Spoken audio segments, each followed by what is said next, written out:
श्रीमन्नारायण नारायण हरि हरि ओम। श्रीमन्नारायण नारायण हरि हरि ओम। श्रीमन्नारायण नारायण हरि हरि ओम। श्रीमन्नारायण नारायण हरि हरि ओम। सुखदेव जी कहते हैं कि जब बलराम जी ब्रज में जाने की बात की तो करुष देश के राजा पांडव को पता चला। तब वो अज्ञानी करुष नरेश भगवान कृष्ण के पास एक दूत भेजा कि जा कर के उससे द्वारिका वाले कृष्ण ने कह दो कि असली कृष्ण मैं हूँ। तो क्या कहता था कि मुकुट पहनता था, मुकुट में मोर पीछा लगाता था, पीताम्बर पहन करके घूमता था, तो उसको जानने वाले उसको चढ़ाते थे। अरे असली भगवान तो तुम हो, द्वारिका वाला तो नकली है। तुम धरती का उद्धार करने के लिए पैदा हुए हैं, वो तो बनावटी है। तो इस प्रकार से उसको बोले कि जाओ कह दो अगर हमारी बात नहीं मानता है तो मैं युद्ध करने के लिए आ रहा हूँ और मार करके उखेड़ डालूँगा। तब वो जो है दूत वहाँ पे आया, पौंड्रक यानी कि सेवक, और उग्रसेन की सभा में आकर के जो बोला था जैसे जैसे कि असली कृष्ण मैं हूँ, वो सारी बात वहाँ सभा में बताई। सभी सभा में जितने बैठे थे जोर जोर से हंसने लगे। तब भगवान ने कहा देखो तुम दूत हो, तुम तो उसकी बात कह दिए, हम तुम्हारा आदर कर रहे हैं। तुम जा कर के अपने करुष नरेश से बोल दो कि पहले तुम्हारे ऊपर वो अजमाने आ रहे हैं, इसी में फैसला हो जाएगा कि असली तुम हो कि असली मैं हूँ।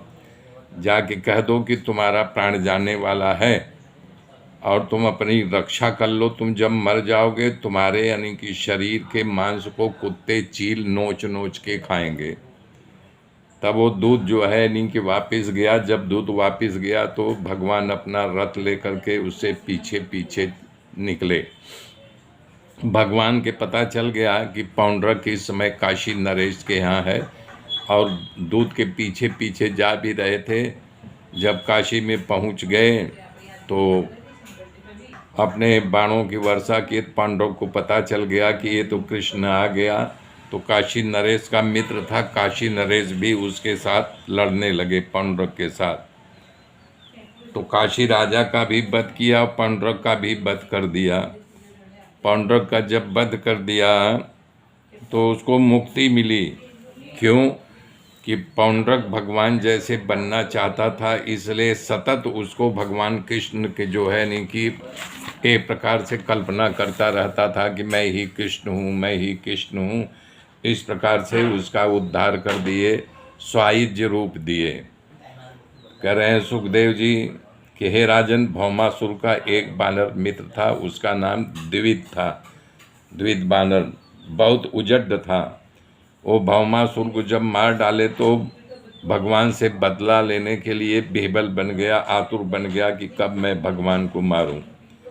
विशेष रूप से उसका लक्ष्य अनार देश यानी काठियावाड़ होता था। वहाँ भारी नुकसान करता था, लोगों को घरों में घुस जाता था और घर में आग लगा देता था। शीलवान स्त्रियों की बेइज्जती कर देता था, उनका शील भंग कर देता था।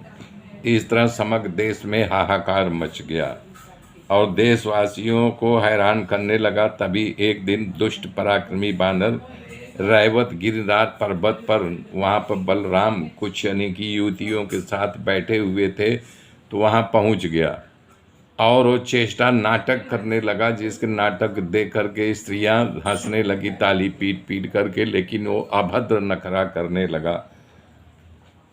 तब सारी औरतें शर्मा गई। तब बलराम ने उसको यानी कि एक पेड़ उखाड़ करके फेंका, लेकिन वो चुका दिया और वो बच गया।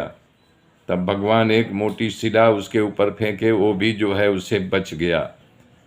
तब वो भी एक शिला लेकर के यानी कि भगवान बलराम को अपने हाथों से मारना चाहा। बलराम जो है एक ही मूसल मारे, वो बंदर धराशायी हो गया, उसका प्राण पखेरु उड़ गया। मेरे मित्रों, मेरे साथ बने रहिए, आगे की गाथा फिर जोड़ूंगा। तब तक के लिए जय श्री राम, जय श्री राम।